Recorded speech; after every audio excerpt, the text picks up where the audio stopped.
കായിക താരങ്ങളൊക്കെ ഒരു പ്രായമായ വിരമിക്കുന്നതിനെക്കുറിച്ചാണ് നമ്മളെപ്പോഴും വായിക്കാറ്. പക്ഷേ 50 വയസ്സിന് ശേഷം 50 മുതൽ 76-77 വയസ്സ് വരെയൊക്കെ കായിക രംഗത്ത് സജീവമാകുന്ന ആളുകൾ, അത്തരത്തിലുള്ള 100ഓളം അത്ലറ്റുകളുണ്ട് വയനാട്ടിൽ. അതിലെ കുറച്ച് പേരാണ് നമ്മളോടൊപ്പം കൽപ്പറ്റ സ്റ്റേഡിയത്തിലുള്ളത്.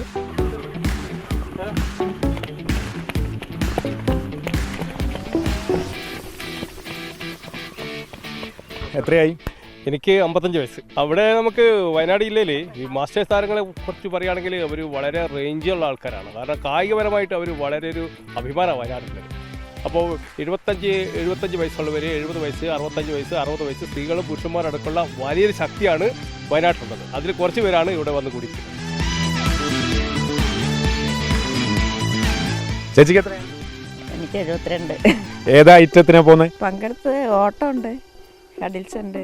ഇതിൽ ഏറ്റവും പ്രായം കൂടിയ ആളാണ് നമ്മളോടൊപ്പം ഉള്ളത്. എത്രയായി? 77 കിടക്കുന്നു. 5 മാസം കൂടി എൻ്റെ 77 കംപ്ലീറ്റ് ആയി. ഇപ്പോഴും കുറേ മീറ്റിലൊക്കെ പോകാറുണ്ട്. ആരോഗ്യ പരീക്ഷയ്ക്ക് വേണ്ടി മാത്രം തുടങ്ങിയതാണ്. 2003 റിട്ടയർ ചെയ്യുമ്പം സാമാന്യം ബാഡ് കൊളസ്ട്രോൾ ഉണ്ടായിരുന്നു, വയറ് ചാടിയിട്ടുണ്ടായിരുന്നു. അതിനുശേഷം അതിൽ നിന്ന് മുക്തമാവാൻ വേണ്ടി തുടങ്ങി. പക്ഷേ 2015 മുതൽ ഈ ട്രാക്കിലേക്ക് വന്നു. ആദ്യമായിട്ട് ഹരിയാനയിലെ റോഹ്തക്കിലാണ് ആദ്യമായിട്ടൊരു റേസ് വാക്കിന് പങ്കെടുത്തത്. അത് മുതൽ ഇങ്ങോട്ട് ഉണ്ട്. ഇപ്പം എന്തൊക്കെ ഐറ്റാ ചെയ്യുന്നത്? ഇപ്പം 75 കഴിഞ്ഞവർക്ക് 3000 മീറ്റർ നടത്തവും 1500 മീറ്റർ ഓട്ടവും 800 മീറ്റർ ഓട്ടവും. ആരോഗ്യം എങ്ങനെയുണ്ട്? ഫിറ്റ്നസ് കുഴപ്പമില്ല. എന്താ പറയുക, മറ്റു രോഗങ്ങളൊന്നുമില്ല.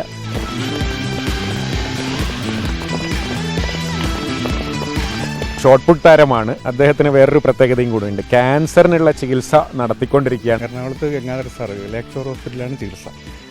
ആദ്യമല്ലാതെ ഡൗൺ ആയിരുന്നു. ഒരു 26 കിലോ വെയിറ്റ് കുറഞ്ഞു പോയി. അപ്പോൾ നമ്മളൊരു മാനസികമായിട്ട് ചെറിയൊരു പ്രശ്നത്തിലായിരുന്നു. പക്ഷേ ഡോക്ടറെ അടുത്ത് നിന്നപ്പോൾ ഗംഗാധര സാറിൻ്റെ ഒരു പ്രചോദനം ഭയങ്കരമാണ്.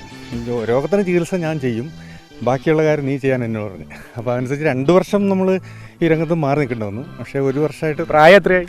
62 വയസ്സായി. സജീവമായി പങ്കെടുക്കുന്നുണ്ട്. ഈ കഴിഞ്ഞ മാസം ഹൈദരാബാദിൽ വെച്ച് നടന്ന മത്സരത്തിൽ സ്വർണ്ണ മെഡൽ കിട്ടി. ഒരുപാട് ആൾക്ക് പ്രചോദനമാവട്ടെ ബേബിചേട്ടൻ. എന്തായാലും ഇനി നമ്മൾ കാണേണ്ടത് ഇതിൽ വേറൊരു ആളുണ്ട്. നേരത്തെ പുഷപ്പ് എടുക്കുന്ന കണ്ടിട്ട് നമ്മുടെ കൂടെയുള്ള ആൾക്കാർ പറഞ്ഞു നമ്മളാണെങ്കിൽ ഒരു പ്രാവശ്യം താഴുള്ളൂ, പിന്നെ പൊന്തില്ല എന്ന്. ചേട്ടൻ എത്ര വയസ്സായി? എനിക്ക് 73 റണ്ണിങ് ആണ്. ഞാൻ 34 വർഷം ഇന്ത്യൻ ആർമിയുടെ ഭാഗമായിരുന്നു. റിട്ടയറായിട്ട് 16 വർഷമായി. അപ്പം ബോഡി ഫിറ്റ്നസ് നിലനിർത്താൻ വേണ്ടിയിട്ടാണ് ഞാനിത് സ്റ്റാർട്ട് ചെയ്തത്. പിന്നീട് മാസ്റ്റേഴ്സ് മത്സരങ്ങളിലൊക്കെ പങ്കെടുക്കാൻ തുടങ്ങി. പിന്നെ മാരത്തോൺ മത്സരങ്ങളിൽ പങ്കെടുക്കാൻ വേണ്ടിയിട്ട് 20 കിലോയോളം ബോഡി വെയിറ്റ് കുറച്ചാണ് ഞാൻ. അങ്ങനെ ഏഷ്യയിലെ ഏറ്റവും വലിയ മാരത്തോണായ ടാറ്റ മുംബൈ മാരത്തോണിൽ പ്രൈസ് വിന്നറാണ് 2020. അതായത് ഒരു ആഴ്ചയിൽ 65 കിലോമീറ്ററെങ്കിലും ഞാൻ കവർ ചെയ്യും. ഒരു ദിവസം ഇപ്പം 10 കിലോമീറ്റർ ആണെങ്കിൽ ഒരു ദിവസം 20 കിലോമീറ്റർ, ഒരു ദിവസം 30 കിലോമീറ്റർ വരെ. അങ്ങനെ ഒരാഴ്ചയിൽ കവർ ചെയ്യും 65-70 കിലോമീറ്റർ റണ്ണിങ്. ലോങ് റേസാണ് എൻ്റെ ഇവൻറ്റ്സ്. ഭക്ഷണക്രമീകരണം പറയുകയാണെങ്കിൽ ഭക്ഷണം രാവിലെ ഞാൻ എണീറ്റ ഉടനെ ചായ കാപ്പിയൊന്നും കുടിക്കാറില്ല. രാവിലെ 1 ഗ്ലാസ് വെള്ളത്തിൽ 2 സ്പൂൺ തേൻ ഒഴിച്ചിട്ട് ഒരു ഹാഫ് ചെറുനാരകം പിഴിഞ്ഞൊഴിച്ചിട്ട് അത് കഴിച്ചിട്ടാണ് ഞാൻ ഓടാൻ പോകുന്നത്. അത് കഴിഞ്ഞ് തിരികെ വന്നിട്ട് ഓട്സ് കഴിയും. 1 ഗ്ലാസ് പാലിൽ ഓട്സ് കഴിയും. പിന്നെ രാവിലെ 2 ചപ്പാത്തി, രാത്രി 2 ചപ്പാത്തി, ഉച്ചയ്ക്ക് മാത്രം മിതമായിട്ട് ചോറ്.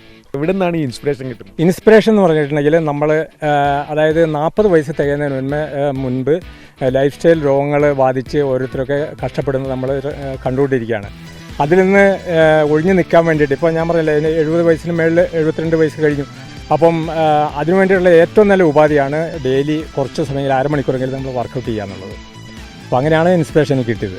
50 ഏജിന് ശേഷമുള്ളവർ ഒരു ബാധ്യതയാവാതെ, സമൂഹത്തിന് ബാധ്യതയാവാതെ സ്വന്തം ഒരു ആരോഗ്യമുള്ളൊരു ഇത് സൃഷ്ടിക്കുക എന്നുള്ളൊരു വലിയൊരു മഹത്തായ കാര്യം കൂടെ ഇതിന്ന് ഉണ്ടെന്ന് അറിയാം. രാവിലെ തൊട്ട് ഇന്നും നടക്കുന്നതല്ല, എന്ന് ഞാൻ ഒന്ന് നടന്നു നോക്കാമെന്ന് ഓർത്ത് ആദ്യമായി വന്ന സ്റ്റേറ്റ് മീറ്റിൽ ഞാൻ വാക്കിങ്ങിന് ഇറങ്ങി. അന്ന് 5 കിലോമീറ്റർ ആയിരുന്നു. പക്ഷെ ആ വാക്കിങ്ങിൽ എന്തോ ലാസ്റ്റ് ഇതായപ്പോഴത്തേനും ഞാൻ ഏറ്റവും ഫ്രണ്ടിൽ വന്നു. അപ്പോൾ എനിക്ക് തന്നെ ഒരു കോൺഫിഡൻസായി, എന്തായാലും നടക്കാൻ എന്നെക്കൊണ്ടാവുമെന്ന്. അന്ന് തൊട്ട് നടക്കാൻ തുടങ്ങിയതാണ്. ഈ കഴിഞ്ഞ നാഷണലിലും ഗോൾഡ് മെഡലാണ്. ആദ്യമായിട്ട് ഞാൻ മീറ്റിന് ഇറങ്ങുമ്പോൾ നമ്മുടെ ചിഞ്ചുറാണി മന്ത്രിയില്ലേ, മേഡത്തിൻ്റെ കൂടെ ഓടാൻ ഭാഗ്യം കിട്ടി. അതിന്ന് എനിക്ക് ഗോൾഡ് മെഡൽ കിട്ടി. മന്ത്രിയെ തോപ്പിച്ച് ഗോൾഡ് മെഡൽ കിട്ടി. 40 വയസ്സ് തികയുന്നതിന് മുമ്പ് ജീവിതശൈലി രോഗങ്ങൾ കൊണ്ട് കഷ്ടപ്പെടുന്ന ഒരുപാട് യങ്സ്റ്റേഴ്സ് ഉണ്ട്. അവർക്കൊരു ഇൻസ്പിറേഷൻ കൂടിയാണ് ഞങ്ങളുടെ ഈ മത്സരങ്ങൾ. അവർക്ക് ഒരു മാതൃക കാണിക്കാൻ വേണ്ടി കൂടിയാണ് ഞങ്ങളിങ്ങനെ മത്സരങ്ങളിൽ പങ്കെടുത്ത് പേപ്പറിലൊക്കെ കൊടുക്കുകയൊക്കെ ചെയ്യുന്നത്.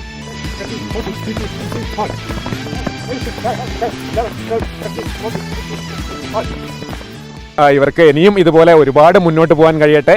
നമ്മുടെ യുവ തലമുറയ്ക്കൊക്കെ എല്ലാവരും പ്രചോദനമാകട്ടെ. അരുൺ കിഷോറിനൊപ്പം കമൽ, മാതൃഭൂമി ന്യൂസ്, വയനാട്.